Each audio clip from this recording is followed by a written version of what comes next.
The eye of a guy has basically the same elements discussed earlier: an upper eyelid, a lower eyelid, the circle of the eye, the pupil, and the light reflection from the environment.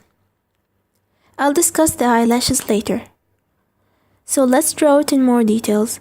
Here again, we start by drawing a curve, but we make the peak here more towards the middle. To make the eye sharp, we add a line like this on the right side. Next, we draw the bottom eyelid. It's closer to a flat line than a curve. We increase the thickness of the eyelids,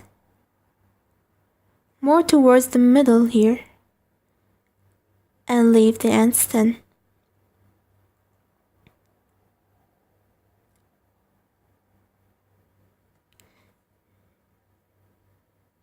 Next, we draw a circle for the eye, leaving an empty space at the top for the light reflection to be added later.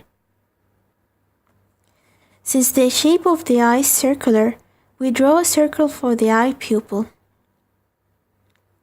We leave it open from the top and shade it slightly from the bottom.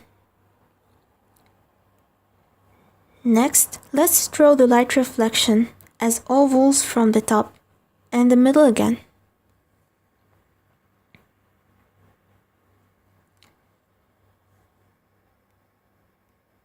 As for the eyelashes, it's common that anime guys don't have them, since they make them look girly.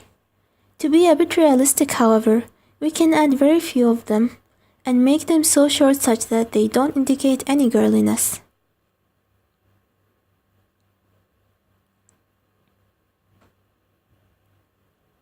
Now we shade the top of the eye, going from dark to light as we go down.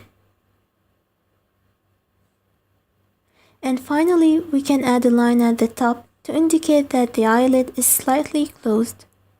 This is optional, but it can add a cool look to the guy. And that's it, it's done.